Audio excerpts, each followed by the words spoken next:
Bearcats All Access, sponsored by Ultrafiber. Hey, good morning and welcome into another edition of Bearcats All Access. I'm your host, Caleb Noe. The UC men's basketball team got back on the right track with a win, a 10-point win over Baylor Wednesday night. The women's basketball team has had about a week of rest here, coming off a win last weekend over Arizona State. The men's and women's teams are both in Houston this week. The men's team with a matchup later on today against a top 10 team in the country in Houston, and then the women face Houston tomorrow, Sunday afternoon. We start today's show with part of my conversation with men's head basketball coach Wes Miller. It is our Coach's Corner, sponsored by Ultrafiber.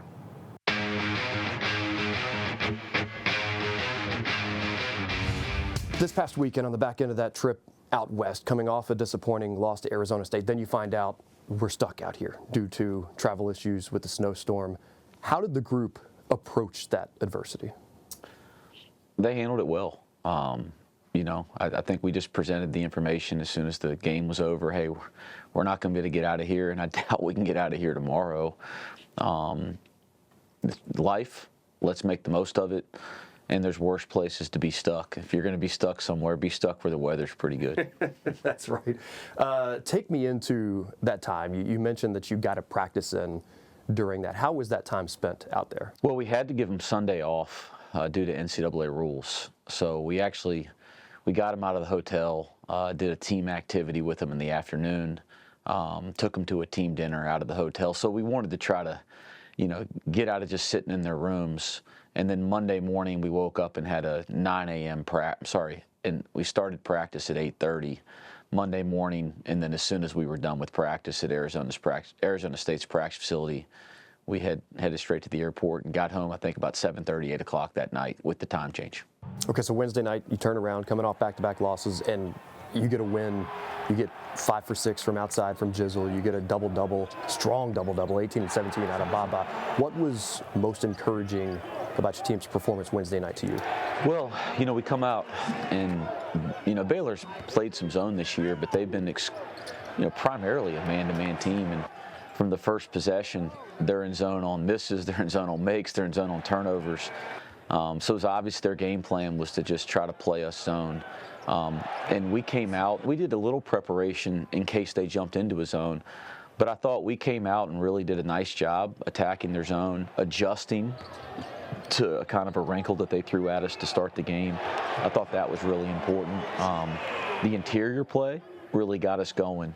Baba, Tyler McKinley, Mustafa, being able to catch the ball in the middle of the zone and make the right decision, which allows guys like Jizzle or Day-Day to hit some threes early in the game. So now you head into another matchup against a Houston team that is still a top 10 team in the country, a team that you had on the ropes earlier this year, had a 10-point lead in the second half, but then got outscored by 17 from there on out. What do you take from that matchup earlier this year and take into this Saturday's matchup? And so, Houston's a great program. They're obviously very, very difficult to play at their place. I don't think they've lost one game in league in 3 years at home, if I'm not mistaken. So, there's going to be some challenges, but we believe we can play with anybody if we do the right things. What is it about this team that allows them to hang with those top teams, those other top teams? When our minds are focused and we're playing connected, we're as good as anybody in the country. Well, it's time to head inside the clubhouse with UC baseball coach Jordan Bischel. That's a program that made the NCAA tournament last year for the first time since 2019. Of course, that success brings with it expectations moving forward. Coach Bischel talks to us about off-season work, roster growth, and the mindset as they take on those expectations heading into this 2026 season. Yeah, I think if we ever sit around and pull a muscle, patting ourselves on the back, we're going to get complacent in a hurry and get in some trouble. And there's still a lot we want to accomplish. But I think if you turn back the calendar 2.5 years and say, hey, what does January of 2026 look like? If you said we'd be very competitive in the Big 12 back-to-back years, we'd have some success at the national, regional level. We've got guys with great grades. We're getting some guys to professional baseball. We've got a really good group of recruits coming in the future year. The culture is good. Guys are happy. We feel good about where we're at, but Do 2 solid years make you a great program? Absolutely not. And now it's where do we go from here? Just competing in our league means you're competing with everybody nationally. You are watching a big leaguer 1 year from. I don't think people always realize that the level of play in our league in college baseball is incredibly high right now. I try not to measure success in terms of standings or wins and losses. Certainly over the course of time, those things really, really matter. But I think the biggest thing for me, we've established we can compete in this league, which I think there were probably some questions about a couple of years ago. Can we consistently be competitive in a blue blood college baseball league? We've done that for 2 years. I think success is proving that we're not going anywhere, that it's the expectation. It's not a surprise, but we need to go out and continue to be very competitive in our league. I think that means you're nationally relevant, and that's a huge mark for the program. We've already set a school record for GPA in the fall. We have had really low transfer portal numbers. We have had really highly ranked recruiting classes. So there's a lot of positives there already that really I think are measurable success. Now we want to translate that into a really consistent, high-quality product on the field that's competitive in our league. And if we keep doing that, you keep knocking on the door in our league, eventually you're going to play on a lot of national TV games in mid-late June. And whether that's this year and a future year, I don't know. But if we can keep putting ourselves in the same spot, eventually you'll see us in that setting, which will be awfully cool for our program.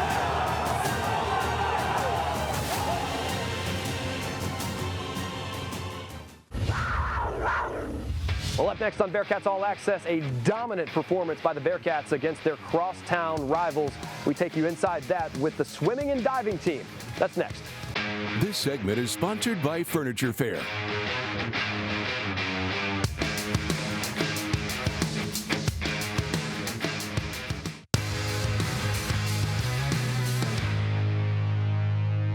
Well, it was a clean sweep at Keating Aquatic Center as the UC Bearcats took care of business against their crosstown rivals, the Xavier Musketeers. Talking about swimming and diving, the women's team won 150-52. The men's team also won in decisive fashion, 147-58. The Bearcats won 20 total events. It was a complete team effort and a great performance on Senior Day.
Well, up next on Bearcats All Access, a very interesting, fascinating conversation with one of UC's basketball stars who grew up in Spain.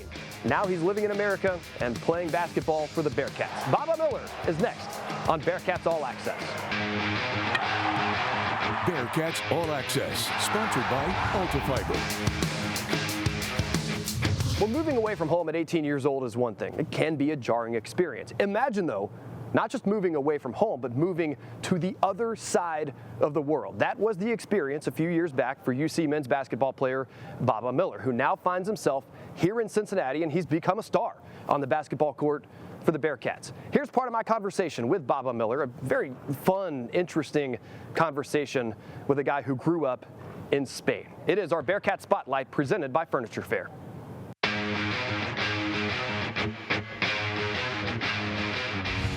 So Baba, you grow up in Spain for the first 18 years of your life, and then all of a sudden, you're here in America.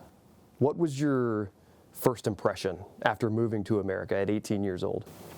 I mean, everything was very different, but in a good way. Like, I don't know, just the whole college experience, like coming overseas, like to fulfill my dreams of being a good basketball player and being able to get my degree was very exciting.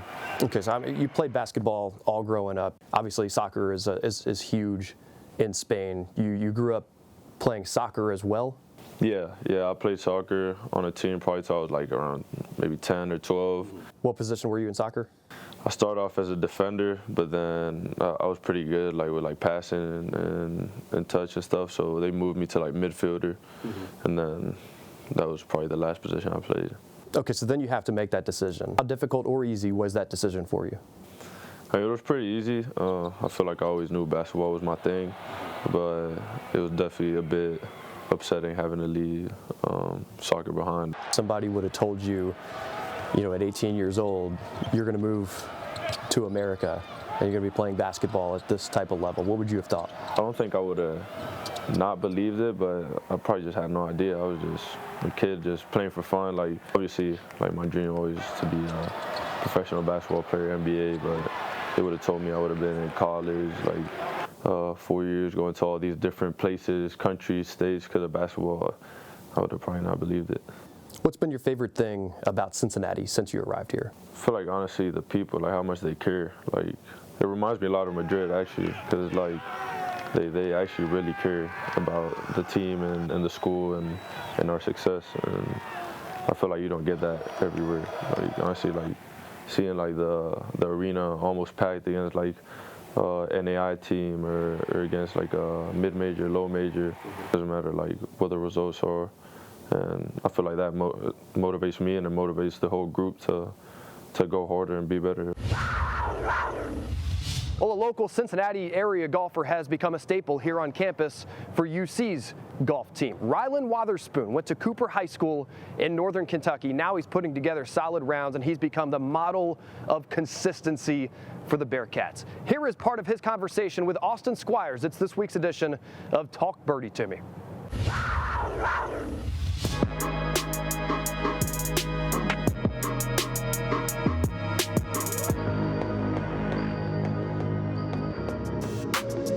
What's up, Bearcats? Welcome to another edition of Talk Birdie to Me. I'm here with Rylan Wotherspoon from Florence, Kentucky, senior. Thanks for being here, man. Yeah, thanks for having me. Yeah, let's get into it. If you could go back in time to witness one historical moment in golf, what would that be? Probably say Tiger Woods' Masters win 2005, the chip in he had on 16. That would be. It's one of the most iconic shots in Masters history. I think that'd be pretty cool to be a part of. Yeah, that would be amazing. Go crazy and see Chris DeMarco fall. Favorite downtime activity to get your mind away from golf? I think I've said this before on social media, but I like basketball. Just love basketball.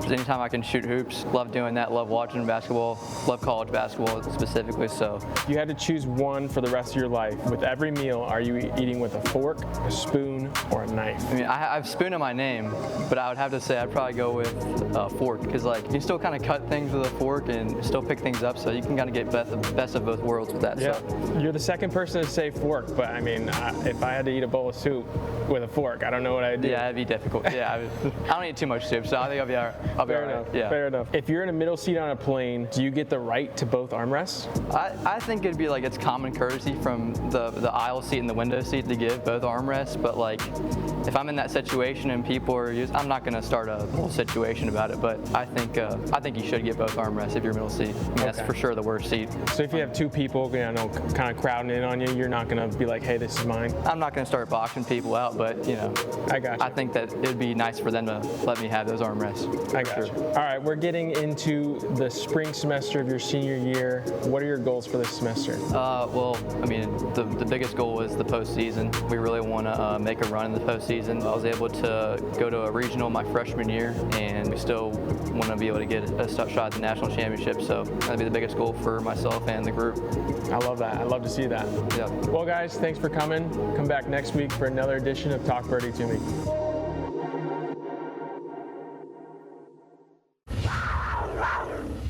Well, up next on Bearcats All Access, a historic comeback win for the UC women's basketball team. Down by 18 points, they clawed their way all the way back and hit a shot with 2 seconds left to win the game. Relive that after this.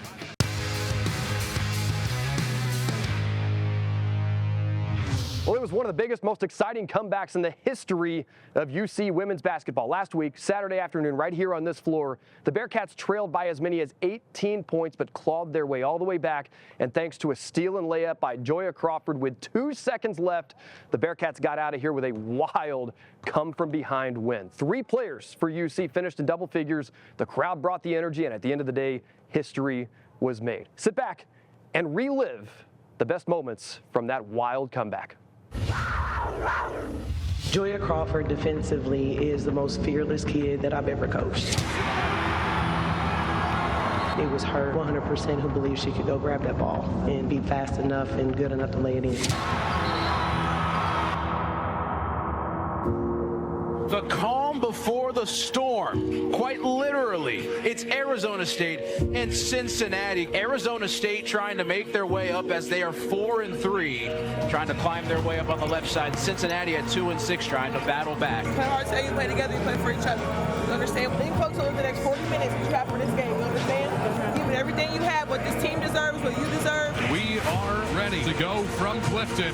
Ball tossed in the air, swiped and picked up by Arizona State. Screen for Elliott. Gets it off. Looking for 2 from deep. And got it. Now Cincinnati gets their first crack on offense. Across the timeline, Thomas a dribble, gets it inside. Torrance from the paint, up and good. 2 points for both sides. The ball off. Didn't attempt the 3. Elliott through the lane, goes up and gets it to go. And Cincinnati is ice cold here to begin this first quarter. Perry back inside. DeVillisi swings it left. Bumps up a mid-range jumper. No good. Offensive rebound. Torrance goes up and gets the and one. 23-7, a much-needed bucket for the Cincinnati Bearcats. 16 points they trail as the Sun Devils lead it 26-10 at the end of the first 10 minutes. Devils in no rush to find a shot. It's lobbed inside, down inside the circle, and kicked back out. Crawford, immersed the speed, steps up, fadeaway jumper. Good. Trying to get the momentum going early, 26-12. 8 seconds on the timer for Davenport as she wants to cross it, and it's intercepted. Here comes Maya Perry and the Bearcats. Steps up through the lane, stops, spins around, puts up a shot, missed it too strong. Offensive rebound, Alexander cleans it up. 28-14, 5.5 to go first half. Perry's got it, front court, cuts left, leaves it inside in Deba. Misses one defender, puts the shot up, and gets it to fall. 30-16. Perry's got it, trying to back down her defender, misses one off the screen, but gets immediately double teamed, trying to shove off defenders, lobs it for Destiny Thomas, and she's got it off the window. And now it's an 11-point lead for the Sun Devils. High press, gives it back over to Jackson, inside to Thomas.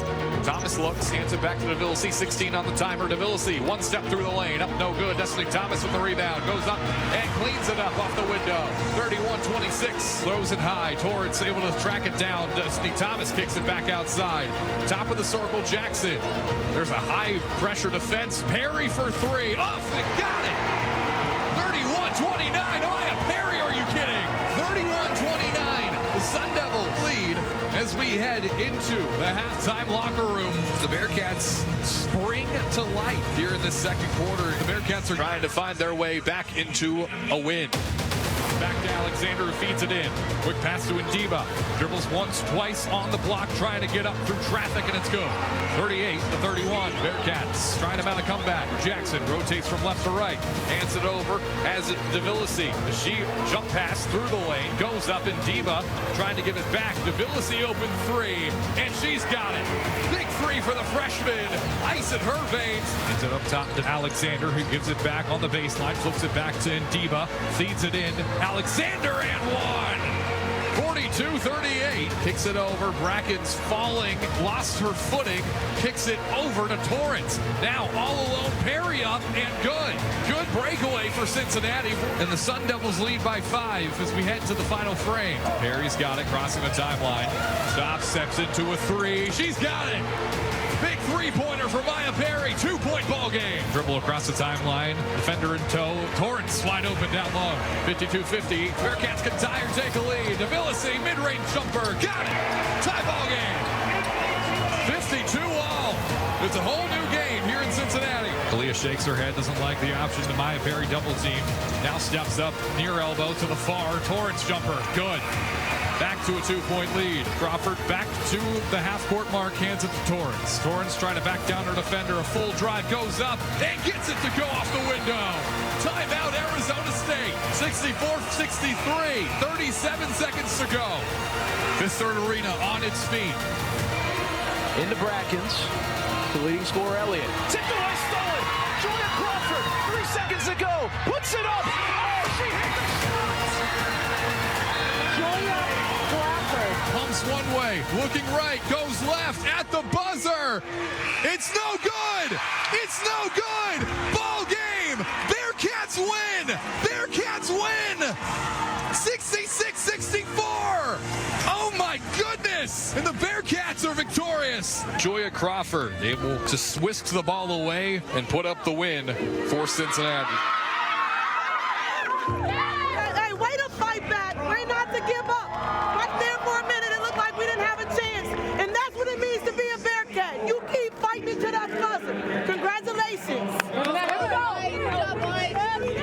Bearcats on 3, 1, 2, 3.